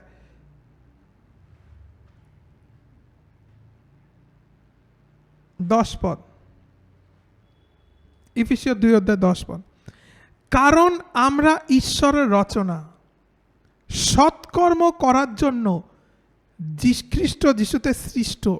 ঈশ্বর আমাদের বলছে যে আমরা কিসের জন্য ম্যানুফ্যাকচার হয়েছি, আমরা সৃষ্টি হয়েছি সৎকর্ম করার জন্য। মানে কি জানেন, আপনি সৃষ্টি হয়েছেন সত্যি বলার জন্য, আপনি সৃষ্টি হয়েছেন লোককে সুস্থ করার জন্য, আপনি সৃষ্টি হয়েছেন লোকের চোখের জল মোছার জন্য, আপনি সৃষ্টি হয়েছেন লোকের গৃহে হাসি নিয়ে আসার জন্য। কারণ এখানে বলছে আপনি সৃষ্টি হয়েছেন সৎকর্মের জন্য। নিজেকে দেখুন ওইভাবে, যে আমি হচ্ছি দুঃখীদের প্রার্থনার উত্তর। এইভাবে নিজেকে দেখুন, আপনি আপনার সঠিক জীবন যাপন করতে পারবেন। এইভাবে দেখুন যে আমি হচ্ছি মানুষের প্রশ্নের উত্তর। কারণ এখানে লেখা রয়েছে তাই, যে আমরা সৃষ্টি হয়েছি সৎকর্মের জন্য, যা তিনি পূর্ব থেকেই আমাদের জন্য করার জন্য প্রস্তুত করেছিলেন, প্রিডেস্টিনেশন। এই সৎকর্মগুলো তিনি আগে থেকে আমাদের জন্য রেডি করে রেখেছেন, যে আমরা এই পথে হাঁটব। মানে ঈশ্বর আগে থেকে বাছাই করে রেখেছে যে আপনি হবেন আরোগ্যকারী, আপনি হবেন লোকেদের মুক্তি দেওয়ার লোক, আপনি হবেন লোকেদের চোখের জল মোছার জন্য। আর যা কিছু সৎকর্ম বলে লেখা রয়েছে সেই সব কিছু করার জন্য আপনি হচ্ছেন তার প্রোডাক্ট এই পৃথিবীতে। আপনি হচ্ছেন ঈশ্বরের প্রোডাক্ট। কারণ এখানে বলছে আমরা তারই রচনা, কারণ আমরা ঈশ্বরের রচনা সৎকর্ম করার জন্য সৃষ্ট, যা ঈশ্বর পূর্বে নিরূপণ করে রেখেছিলেন। Praise the Lord. তার মানে আপনি যদি কখনো কোনো ভুল করেন, একটা জিনিস রাখবেন, জানবেন এটা আপনার সিস্টেমে নেই, এটা আপনাকে কেউ ঠকিয়ে করিয়েছে। কারণ আপনি যে মেশিন, আপনি যে প্রোডাক্ট, তা ওটা করার জন্য তৈরি হয়নি। আপনাকে ঈশ্বর তৈরি করেছেন সৎকর্মের জন্য, যা তিনি আগে থেকে আপনার জন্য রেখেছেন। আপনার খালি ওই পথে হাঁটতে হবে। এবার লাস্ট দুটো পথ দেখি, আমি শেষ করব। এই পথ, এই প্রিডেস্টিনেশন, পুরাতন নিয়মের লোকেরা খুব আবছা চিনত, কিন্তু একজন খুব ভালো করে এই পথের একটা ভিশন পেয়েছিল, যদিও আবছা, পুরোটা না। আর সে কে জানেন? সে হলো রাজা দাউদ, যে কিনা রাজা শাউলের পর সেই ইসরায়েলের অনন্ত রাজত্বের যে পরিকল্পনাটা পেয়েছিল ঈশ্বরের থেকে, রাজা দাউদ। আর জানেন রাজা দাউদ এই পথকে কি বলে? তিনি এই পথের কথা উল্লেখ করেছেন, আমি স্ক্রিপচার খুলছি না এইটার জন্য, কারণ এটা আপনি জানেন, তাই জন্য খুলছি না, কিন্তু আর একটা আছে, সেটা আমি আপনাকে দেখাতে হবে। তিনি বলেছেন, সদাপ্রভু আমার পালক, আমার অভাব হইবে না। তিনি তৃণভূষিত চরানিতে আমাকে শয়ন করান, তিনি বিশ্রাম জলের ধারে ধারে আমাকে চালান, তিনি নিজ নামের জন্য আমাকে ধার্মিকতার পথে গমন করান। এই যে পথের প্রকাশ রাজা দাউদ পেয়েছিলেন, যে ধার্মিকতার পথ, এটাই হচ্ছে নূতন নিয়মে predestination, the path of righteousness. আপনি বললেন কি করে বুঝবো? কারণ আমি আপনাকে একটা কথা বলেছিলাম, মনে আছে? মানুষের সামনে লক্ষ লক্ষ পথ রয়েছে, কিন্তু একটাই হচ্ছে ঈশ্বরের পথ, আর সেটা হলো ধার্মিকতার পথ, প্রিডেস্টিনেশন। কেন? কারণ হিতোপদেশ। কারণ রাজা দাউদ এই পথের কথা তার ছেলেকেও শিখিয়েছিল, যে হচ্ছে রাজা সলোমন। তাই রাজা সলোমন তার কিছু প্রকাশ তার বাবার থেকে পেয়েছিল এই পাথ অফ রাইচিয়াসনেস নিয়ে। আর দেখুন তিনি কি লিখেছেন, হিতোপদেশ 12 অধ্যায় 26, বিসিবি থেকে পড়ছি।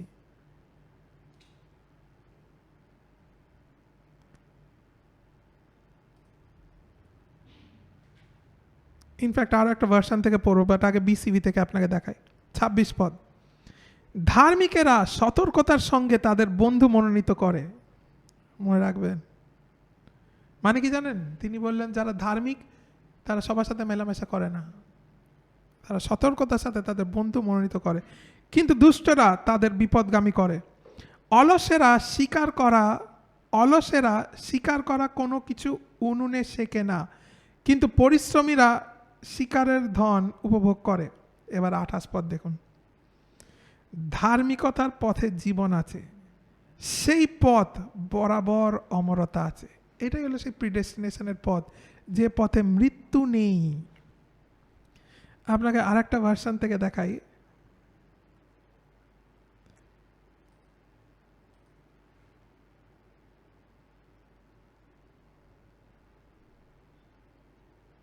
আমার খুব ভাল লাগে এইটা, কিতাবুল মুকদ্দাসের যেভাবে কনস্ট্রাক্ট করা রয়েছে। কারণ এখানে লেখা রয়েছে ধার্মিকতার পথে জীবন থাকে, তার গমন পথে মৃত্যু নেই। মানে কি জানেন?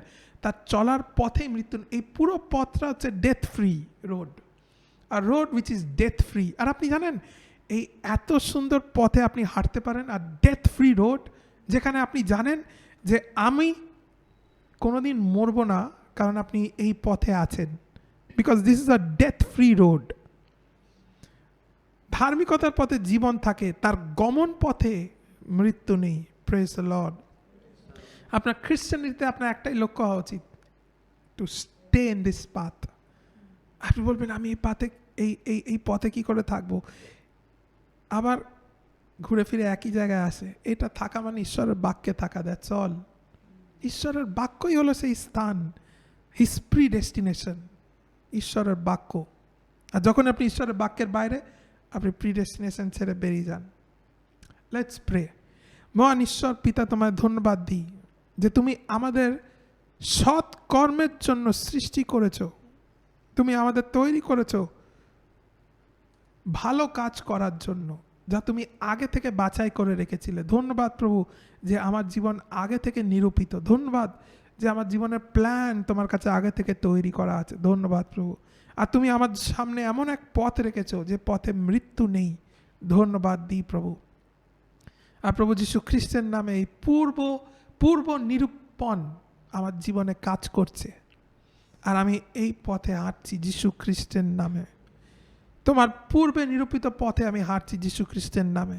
তাই জন্য প্রভু যিশুর নামে আমি খালি সেগুলো ভাবি যেগুলো তুমি চাও। যীশু খ্রিস্টের নামে আমি খালি সেগুলো বলি যা তুমি চাও, আর যীশু খ্রিস্টের নামে আমি খালি সেগুলো করি যা তুমি চাও, কারণ পূর্বে নিরূপণ আমার জীবনে কাজ করছে। ধন্যবাদ দিই প্রভু। ধন্যবাদ দিই আমার পথে মৃত্যু নেই। ধন্যবাদ, ধন্যবাদ, তুমি আমাদের জন্য অপূর্ব ওই পথ সাজিয়ে রেখেছ। আর প্রার্থনা করি আজকে যতজন এই মেসেজ গ্রহণ করলো, ধন্যবাদ দিই যে তারাও এই অপূর্ব প্রিডেস্টিনেশন পথে তারা হাঁটবে, আর মৃত্যুবিহীন যে পথ তারা উপভোগ করবে, আর তারা লাইফকে এনজয় করবে তোমার শক্তিতে। ধন্যবাদ দিই। এই সময় অনুগ্রহ আর শান্তি প্রত্যেকের ঘরে বিরাজ করুক প্রভু যিশুর নামে। আমেন। থ্যাংক ইউ আপনারা যতজন যুক্ত হলেন। God bless you.